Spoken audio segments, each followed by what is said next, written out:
বন্ধুসকল, যদিহে আপুনি যিকোনো পূৰ্ণিমাতেই মা লক্ষ্মীৰ সম্বন্ধিত এই উপায়টি কৰিব পাৰে, তেন্তে গোটেই জীৱন মা লক্ষ্মীৰ কৃপা লাভ কৰাটো সম্ভৱ হৈ উঠে। বন্ধুসকল, আমি সকলোৱে জানো যে মানুহ যেতিয়া ঋণগ্ৰস্ত হৈ পৰে তেতিয়াই জীৱন ধাৰণ কৰাটো অতি কঠিন হৈ উঠে।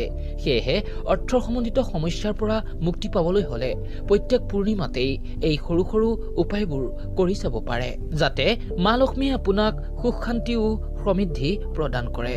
পূৰ্ণিমাত মা লক্ষ্মীৰ আৰাধনা কৰিলে সুখ ও ধন সম্পদ লাভ হয়, আৰু ধন সম্পদ লাভৰ বাবে প্ৰত্যেক পূৰ্ণিমাতেই কি কৰা উচিত জানো আহক ইয়াৰ সম্বন্ধে। বন্ধুসকল, পূৰ্ণিমা তিথি হৈছে মা লক্ষ্মীৰ অতিকৈ প্ৰিয়।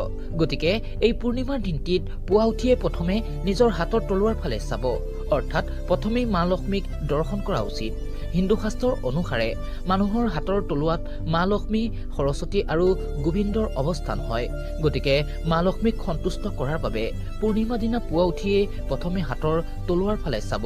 ইয়াৰ পাছত কেইটামান সৰিয়হ মিলাই স্নান কৰিব, বা গংগা জল পানীত মিলাই লৈ সেই পানীৰে আপুনি স্নান কৰিব, সৌভাগ্য লাভ হ'ব। ইয়াৰ পাছত মন্দিৰলৈ গৈ একেলগে 3ডাল ঝাৰু দান কৰিব। হিন্দু শাস্ত্ৰৰ অনুসাৰে ঝাৰুৰ লগত মা লক্ষ্মীৰ এক বিশেষ সম্বন্ধ ৰৈছে। গতিকে এই পূৰ্ণিমাৰ দিনটিত মা লক্ষ্মীৰ উদ্দেশ্যে ঝাৰু দান কৰিলে অৰ্থ সম্বন্ধিত যিকোনো চিন্তা দূৰ হয়, লগতে জীৱনত কেতিয়াও টকাৰ অভাৱ নহয়। কিন্তু এটা কথা মনত ৰাখিব, এই পূৰ্ণিমাৰ দিনটিত যাতে ভুলতো ঝাৰুত ভৰি নালাগে। এনে কৰিলে মা লক্ষ্মী ৰুষ্ট হয়।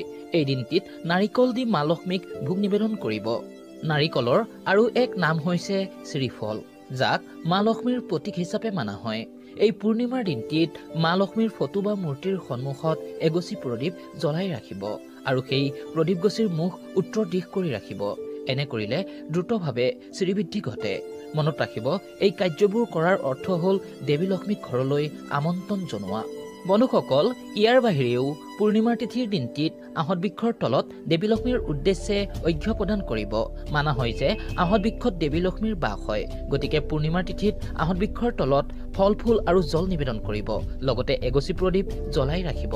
এনে কৰিলে মা লক্ষ্মী অতি প্ৰসন্ন হয়, আৰু সেই ব্যক্তিৰ কেতিয়াও টকাৰ অভাৱ নহয়। সেয়েহে বন্ধু বান্ধৱীসকল, যদিহে ভিডিঅ'টি আপোনালোকৰ ভাল লাগিলে, লগতে মা লক্ষ্মীৰ যদি অসীম কৃপা আপোনালোকৰ ওপৰত সৰ্বদাই থকাটো বিচাৰে, তেন্তে তলত কমেণ্টত শুদ্ধ মনে লিখিবলৈ নাপাহৰিব।